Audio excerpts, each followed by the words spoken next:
हरे Krishna दाइमोटर channel की ओर से मनोज कुमार आप सभी का स्वागत करता हूं। तो आज के इस वीडियो में हम श्रवण करने जा रहे हैं भगवान शंकर उमापति भूत भावन भगवान शिव के बारे में।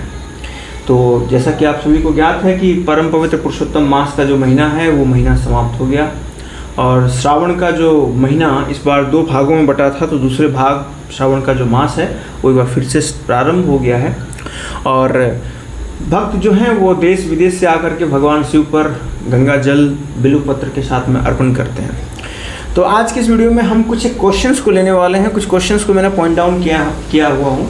जैसा कि सबसे पहला प्रश्न आता है कि भगवान शिव की वास्तविक स्थिति क्या है। तो ये भगवान शिव की जो स्थिति है वो बड़ी ही अद्भुत स्थिति है, राइट, यूनिक पोजीशन है। तो उस यूनिक पोजीशन को आज हम रिवील करने का प्रयास करेंगे, देखने की कोशिश करेंगे। तो इस संदर्भ में हम आज 6 शास्त्रों का सहारा लेंगे।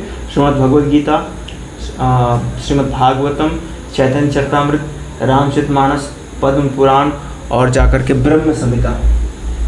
फिर दूसरा प्रश्न आता है कि शिव जी के आराध्य कौन हैं। जैसे हमारे आराध्य शिव हैं तो शिव के आराध्य कौन हैं। लोग के मन में ये जिज्ञासा आती है, राइट, कि भला शिव ही ईश्वर हैं क्या, या शिव के भी कोई ईश्वर हैं। तो इसको भी हम कवर करेंगे।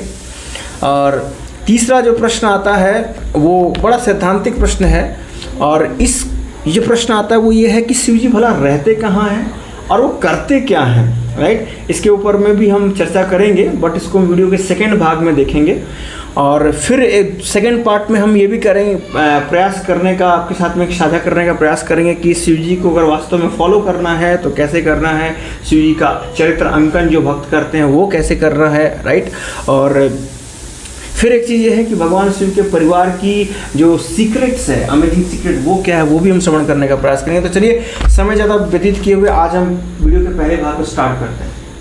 तो सबसे पहला भाग ये है कि शिव जी भला हैं कौन। तो देखिए, वास्तव में जो शिव जी हैं वो कोई जीव नहीं है। शिव जो है वो कोई जीव नहीं है। जैसे ब्रह्मा है, जैसे अन्य आदि देवी देवतागण है, वैसे शिव जी की स्थिति नहीं है। शिव जी से कहीं ऊंचे हैं।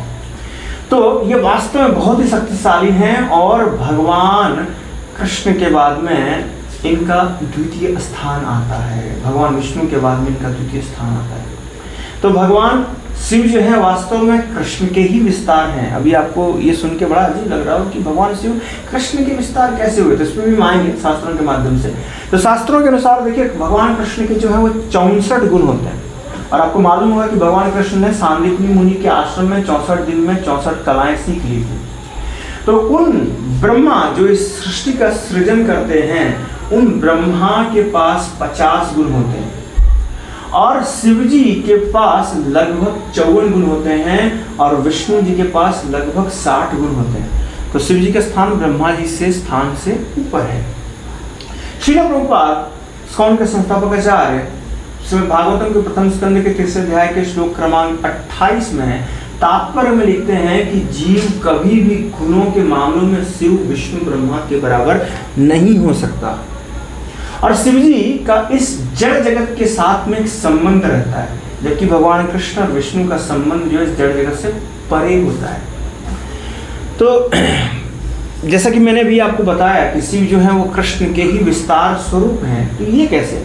तो देखिए, ब्रह्म संहिता के श्लोक क्रमांक 45 में, 5वें अध्याय के श्लोक क्रमांक 45 में क्षीरम यथा दधि विकारम एक श्लोक आता है जिसमें बताते हैं कि शिव और कृष्ण के बीच में वही संबंध है जो दूध और दही के बीच में होता है। अभी आप बोलेंगे बीच में दूध और दही कहाँ से आ गया। तो जैसे देखिए, दूध जो है वो उसको परिणत करके दही बनाया जा सकता है, बट कभी भी किसी भी अवस्था में दही को परिणत करके दूध नहीं बनाया जा सकता। उसी प्रकार से कृष्ण जो हैं वो दुग्ध हैं और शिव जो है वो क्या है, दही है। यानी कृष्ण का विस्तार होकर के शिव आते हैं, लेकिन शिव जो है वो कृष्ण के रूप में नहीं आ सकते।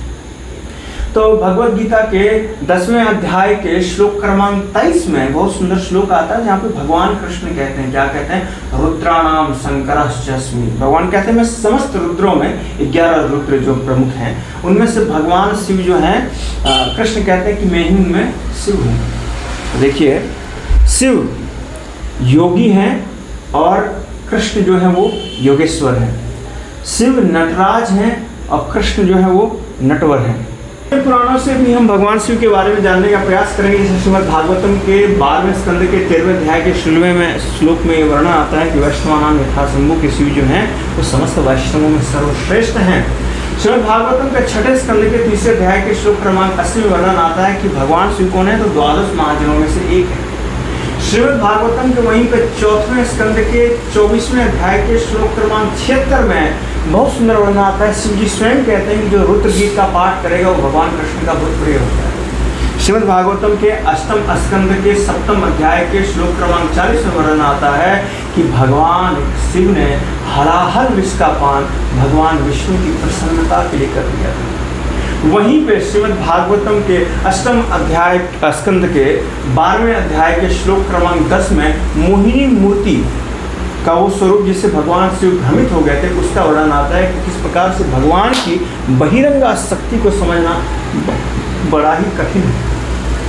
वहीं पे भगवद गीता के पन्नों को अगर हम झांक के देखें तो 11वें अध्याय के श्लोक क्रमांक 15 में अर्जुन भगवान से प्रार्थना करते हुए कहते हैं कि हे कृष्ण, मैं आपके इस अद्भुत विराट स्वरूप में अनेक ब्रह्मा अनेक शिव को बैठे हुए देख पा रहा हूँ। और वहीं पे अगर आप देखेंगे कि रासलीला जो कि श्रीमद् भागवतम के 10वें स्कंद में आता है कि किस प्रकार से शिव जी एक गोपी का रूप धारण करते हैं और वो रासलीला में प्रवेश पाते हैं।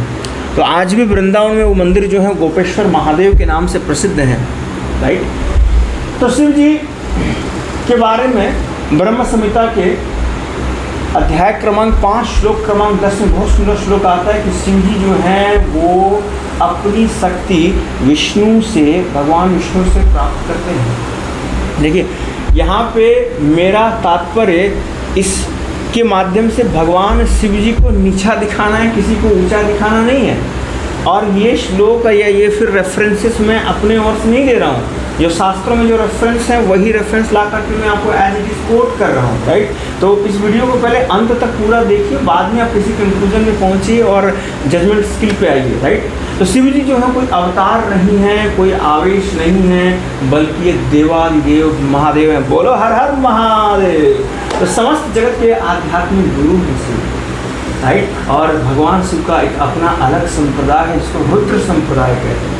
आउट ऑफ 4 जेन्युइन वैष्णव संप्रदाय एक जो है रुद्र संप्रदाय। तो ब्रह्म संहिता के 5वें अध्याय के 43वें श्लोक में वर्णन आता है भगवान शिव के धाम के बारे में। तो शिव जी का धाम क्या है, शिव जी कहाँ रहते हैं, क्या करते हैं, राइट। और शिव जी के इष्ट कौन हैं, आराध्य क्या हैं, और भगवान शिव की छवि क्या है, राइट। ये हम सब श्रवण करेंगे इसी वीडियो के दूसरे भाग में। आप सभी इस वीडियो के साथ में बने रहिए और पार्ट 2 का लिंक आपको बहुत जल्दी इस चैनल पे आपको मिल जाएगा। तब तक के लिए आप सबों का बहुत बहुत धन्यवाद। हरे कृष्णा।